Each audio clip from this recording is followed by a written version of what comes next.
And now, ladies and gentlemen, it is time for a second presentation by Paul Wallis, the Director of Growth from Epsilon, talking about how brands and their customers find happily ever after. With a distinguished career in metaverse, loyalty, broadcast, and telecom spanning 30 years, he has extensive experience as Chief of Revenue with a focus on international sales, marketing, business development, and project management, combining strategic experience, creative business leadership, and advanced technical understanding of customer needs. Paul has a passion for driving business at the heart of new technologies. Most recently, Paul has also been qualified to teach metaverse and NFT courses. Let's welcome together Paul Wallis, ladies and gentlemen. Put your hands together, please. So, thanks everybody for joining us here this morning in Riyadh. It's a delight to be here. I haven't been here for a few years now since I was working in the television industry.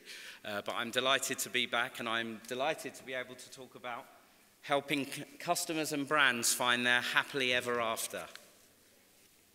So really, over the past few years, we've experienced, the global pandemic, and the world's changed a lot. And as consumers, it really changed the way how we shopped, how often we shopped, where we shopped, when we shopped.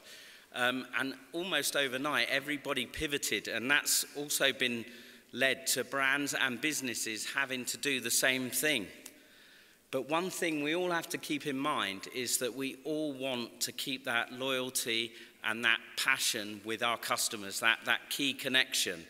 So as we move away from the COVID world, how do brands still interact with customers, give them the experience they need, but still maintain that fair share of revenue and growth? And that's the big question for today.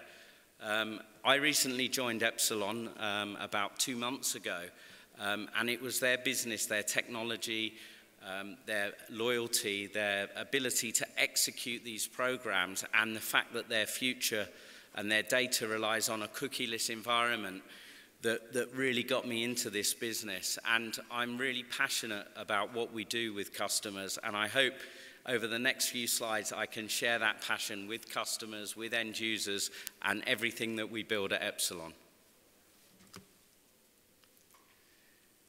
So before I go into a few slides, and I'll try not to keep this too long, I just want to flick through a few images, and just in your heads, you don't have to shout anything out or something like this, but just immediately think what comes to your mind. So first one, your spouse. Second one, your children. Third one, the siblings. Fourth one, your favorite teacher. I don't think I had any. Sorry, that one's your next door neighbor. Your favorite car brand. And finally, your favorite flavor of ice cream. Okay, so some of those should be really easy. I hope you know your wives very well. I hope you know your children very well. Probably a little bit harder to guess your ice cream brand. So really the question for me is what makes some of those slides or some of those images easier to recall and some of the others not so easy to recall? And this leads us on to the discussion today, which centers around what's easy to think of, what's easy to access, and I'm going to refer to a little study that's done by Byron Sharp, a South Australian recognized loyalty expert, and he's going to take us through a couple of concepts that we kind of resonate well with at Epsilon.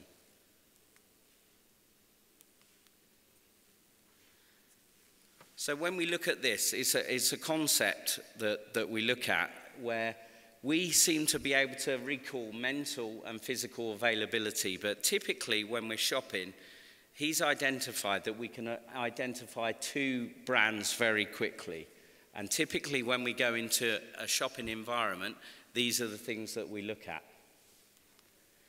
So I think surrounded by excellent marketeers here. I think everybody knows this loop very quickly.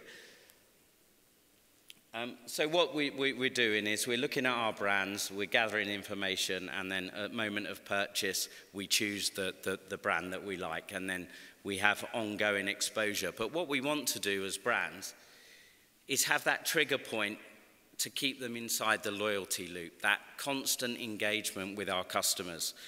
And that spontaneous loop that we keep people in is actually converting us back into this revenue cycle with our customers. However, over time, we have this leaky bucket, and people enter and exit our categories. They're not always exposed to our brands. They're exposed to other brands. They start new jobs and they start new lives. So here, everybody starts to become different, and one size doesn't fit all. So making acquisition and retention two sides of a coin. So this year, this is all of our customers we pick up. But next year, what happens? We get some loyal customers. They're no risk to us. They're continuing buying. They love the brand. They love the exposure. We have the switchers, so people that flip in and out of our brand, and we want to bring them back in again to the program. And then, of course, we need to create new customers and new stickiness within the brand. So I think, earlier on, we discussed this with a few of the loyalty experts here. And just for the point of this exercise, I'm just going to take the two extremes. The left side is the buy frequently, and the right side is the buy large ticket sizes and how we engage with those. So the frequent buyer is focused on convenience, access, and ubiquity. So these are the ones we need to be top of mind with all the time, front of wallet. We need constantly engaging with the people that buy from us regularly. And then on the other side, it's more about relevance, recall, and engagement. The higher ticket item, the item that you don't buy so regularly, and how you take that type of person and engage with them on that longer life cycle. So how do they want to be retained? One side seeks emotional value, and the other side seeking practical value. So we've added another axis to this graph. And inside there we have advocacy, recognition, and monetary value. And this is where the brands can create a successful win-win for the partnership. And just to look at some successful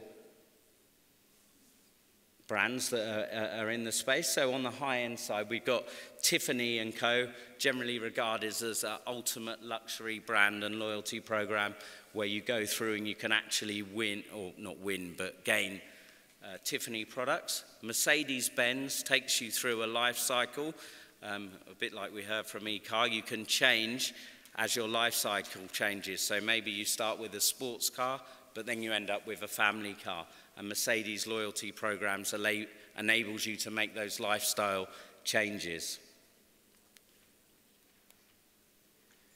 Then we have like the more type of functional programs, the more B2B style, the Amex, the Ubers of the world, Staples.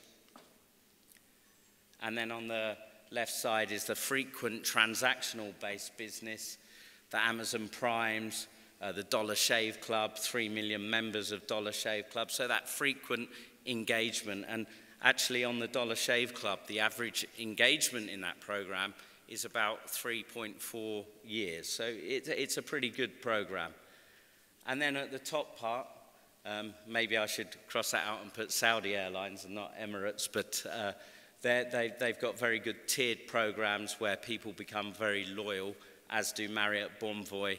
And I think Starbucks is a shining star in the loyalty space, where they've almost become a bank as well, and people have got, their money debited with them, and they're constantly buying and going through a Starbucks engagement process. However, sorry, I'll just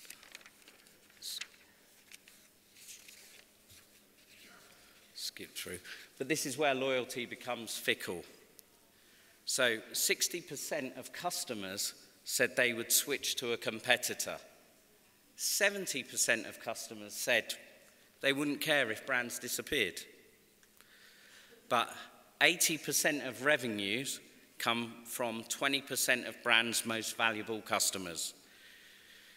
These are the high spenders or the high transaction customers. And it's really about how we cater for those people. These are our most loyal customers.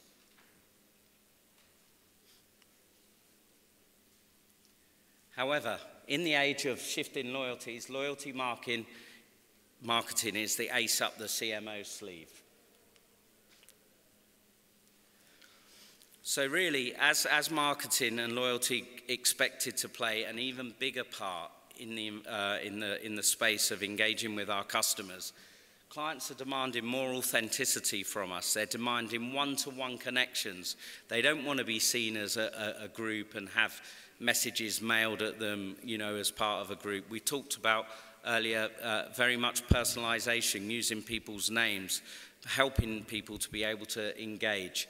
And I think, brands also looking to collect first-party data and engage with their users. So I think, since pandemic, people are trying still to use the engagement of the wave of loyalty that happened during that pandemic, because we started using more personalization, more gamification, and rewarding them for non-transactional behaviors, because a lot of those transactions couldn't happen. But we are seeing a bit of a shift now, and we've reached a state where we need to justify decisions that are made at a time. So we need to help our clients maximize and get value out of their loyalty.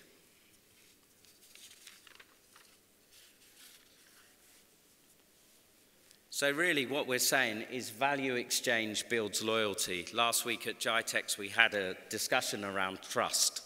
So it's about how much trust are you prepared to give a brand in order to get more loyalty. And I think that happens over time when you realize a brand is treating your data with respect and giving you the right things back that resonate with you as an individual.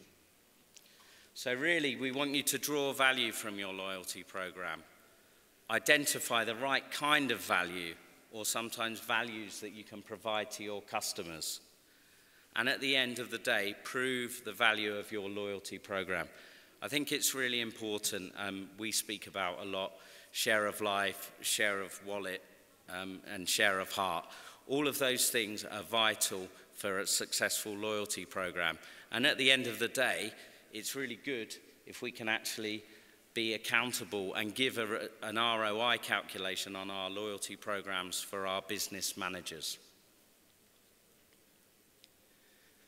And just a little bit about Epsilon, where we focus. We focus on incremental value for a brand, but incremental value for members. And what we try and do with our customers and people that are interested, run loyalty labs where we run workshop based on our experience that we have over 50 years. And then we, in market, produce loyalty indexes. So we've done one recently for Australia, and we're proud to announce that we've just commissioned a report with the guys at Martech for a KSA State of Loyalty Marketing report, which I think will be available to everybody. We'll be able to email it to you shortly. And there's some real interesting insights in that report that you can take forwards and use for your business as you develop and refine your own programs.